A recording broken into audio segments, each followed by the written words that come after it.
this particular demo video, I am explaining the concept of laws of motion. So before going to this concept, I am explaining what is motion. Okay, so firstly we understood what is motion. So motion is what?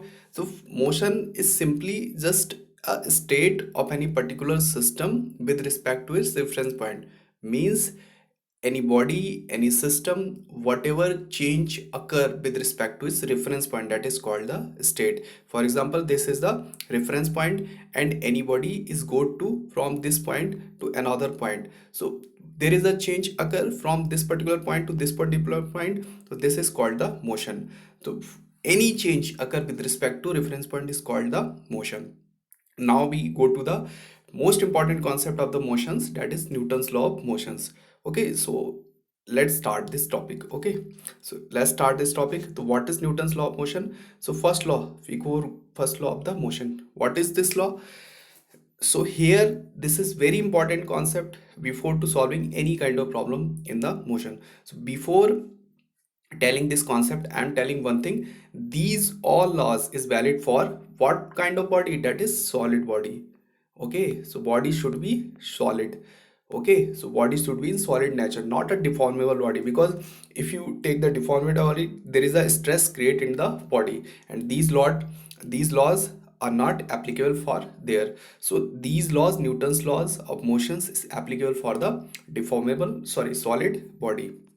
Let's start this topic.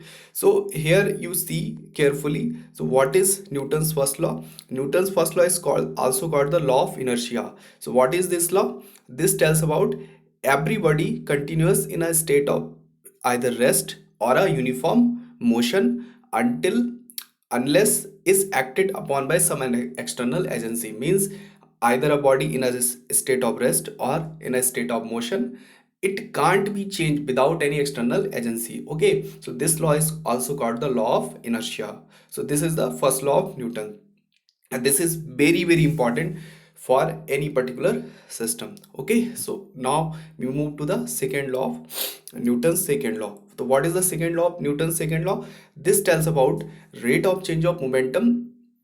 Rate of change of momentum is directly proportional to force. Okay, so see carefully, rate of change of momentum is directly proportional to force. So F, that is rate force, is directly proportional to rate of change of momentum. So simply here see, so whatever change in momentum occur, that is directly give the force. So from using this thing, you just got it the simple and very simple formula that is very helpful to solving the problem. For example, if you take F, that is directly proportional dp by dt, if you put the value of P, that is P is equal to what? mb. Okay, if you put the value of mb, then you got it the simple and very important formula, that is F is equal to ma.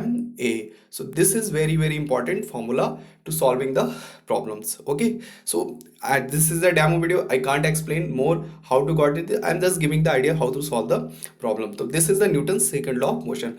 Now we move to the next point, that is third law of motion. What is third law? Third law is simply understand here. So third law of motion is what tells about for each and every actions, for every action there is an equal and opposite reaction. Okay, this is very important concept. So for each and every action there is an equal and opposite reactions. For example, if you take two solid bodies and one body applying force to another body, so same kind of force, same magnitude of force applied by that body on first body. Okay, just for example, if we take this body and this body, so these two bodies are aligned to each other, then same kind of force is applied to each other. But conditions is here, that is both bodies are solid body. If this body is not a solid body, then this cannot be work. For example, if you take the example, if you take your hand and applied the force on your cheek, so this is not work because this is not a solid body. So when each and every action there is an equal and opposite reaction, so always the body should be solid body. So this law is applicable here. Okay, so this is the Newton's third law of motions. So basically these laws is very important in today's today's science parts, and also these laws is very helpful to solving very important numerical problems and also very complex problem. So in this particular video I'm just explaining the concept of laws of motion. So this is the particular demo video. I'm just giving the hidden, I'm just explaining the simple concept. If this is the large session, I'm just explaining very simple thing with a great kind of examples. Okay, so I am just finishing this video here. Okay, thanks for watching. Goodbye.